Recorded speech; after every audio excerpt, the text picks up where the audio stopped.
Zimbabwe, a country from prosperity to poverty, politics and power. How did this country go from where it is now, from where it was prior to 1980? Prior to gaining its independence in 1980, Zimbabwe was known as Rhodesia. As a nation under white minority rule, the country was thriving with 270,000 Rhodesians of European descent and over 6 million Africans. Racial tensions were at an all-time high in 1977 as this white soldier interrogates Rhodesian villagers about insurgent activities. In 1891, what was then known as Rhodesia was ran by a British South African company with thousands of white settlers entering into the region. However, not wanting to be under South African Union rule, the settlers became a colony known as South Rhodesia under British administration. The settlers then declared self-rule with little interference from the United Kingdom. In 1936 through 1941, agricultural lands were divided, with white minorities receiving most of the fertile land, what was then called Northern Rhodesia and Southern Rhodesia. During this time, the country was prosperous, with foreign trade, commercial sales of different farming products, including maize, was made, and the support of the United Kingdom all helped to support the prosperity of the country. Queen Elizabeth visited the country on July 8, 1957. During this visit, she inspected the 2nd Battalion in Rhodesia. In 1960, evangelist Billy Graham performed his first crusade in Rhodesia, where racial discrimination was at an all-time high. Yet more than 12,000 black and white individuals stood shoulder to shoulder to pray during this time. Ian Smith was Prime Minister of Rhodesia. His thoughts and racial overtures included, "No African rule in my lifetime. The white man is the master of Rhodesia. He built it and he intends to keep it." Prime Minister Ian Smith was all about saving the country and making sure it continued to prosper. Despite his racist overtures, the country continued to prosper. However, the outlook of the United Kingdom insisted on majority rule, with blacks maintaining power. During this time, the hospitals in Rhodesia were some of the largest and well-equipped in Africa. They even were comparable to those in America. The school system flourished with books and drinkable water and flushable toilets. Until on November 11, 1965, when Prime Minister of Rhodesia, Ian Smith, made a unilateral declaration of independence, severing all ties from the British Crown.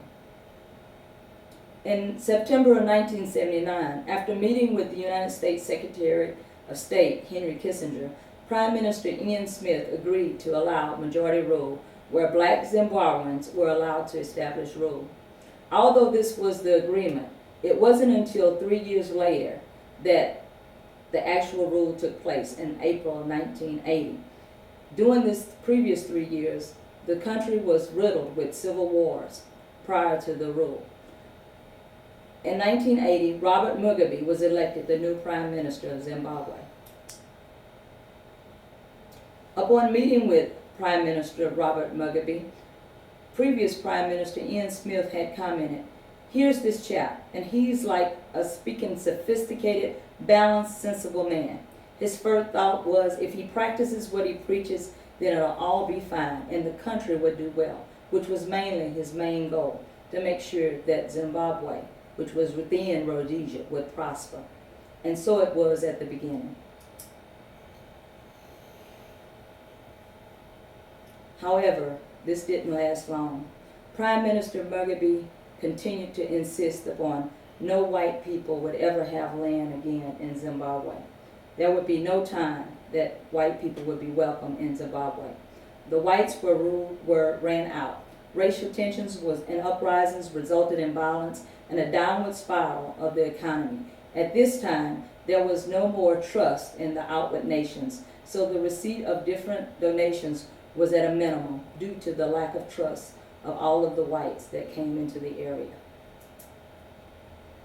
White farmers were arrested for resisting after their farmlands was being seized under President Mugabe's new land redistribution law. A white couple was beaten and thrown off their farm as a result of land redistribution. Over 30,000 people died during this time due to racial distinction. Although the black Zimbabweans now own the land, the lack of resources and skill to provide productive crops for living and foreign transport hurt the economy. As you can see, this was one of the things that Prime Minister Mugabi had. It says, "I give up. Do you mind showing me how to work this thing?" Many of the farm equipment and materials lacked use, so that many of the agricultural lands were not productive.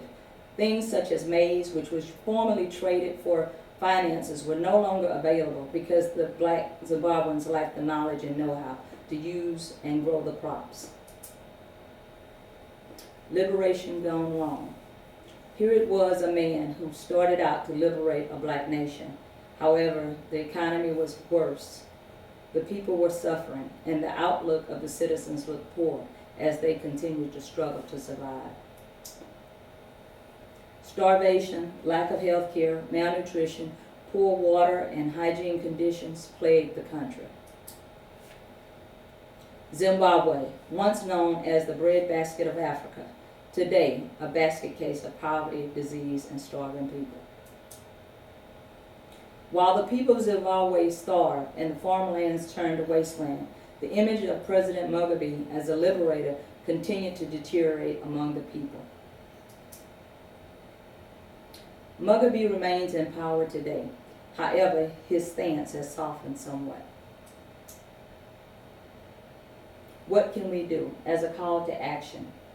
Really, what we need to do is to support through mission donations, anything that we can do as far as education. If we could go there, if we could help to educate the people on various things. As far as government, there's not a lot we can do. You can say, well, what can we do? First, we can pray for Zimbabwe. Money is not always the answer. If that were the case, surely the choices made by the Rhodesian and Zimbabwean government would have been different. Secondly, we can assess where we are as a country with all of our rights, liberties, and life and pursuit of happiness, and pray that we learn from the mistakes of others so we may not end up where they are now. Finally, as a final thought, what can we do? The struggle for power on the upward level always tends to create pitiful conditions for the poor on the lower levels. In 1887, Lord Baron Acton was known for the phrase, "Power tends to corrupt, and absolute power corrupts absolutely. Great men are almost always bad men." But it was actually a British Prime Minister who stated in his 1770 speech to the United Kingdom House of Lords, "Unlimited power is apt to corrupt the minds of those who possess it." That is basically what we have seen as Zimbabwe has went from a country of prosperity to a country of poverty. As we conclude this global health course, it is imperative for each of us to do our part. We can advocate for those who are less fortunate. We can send funds and donations to missions in that area. It may make a difference, and display the power to accept those that are different and serve them as if they were the same.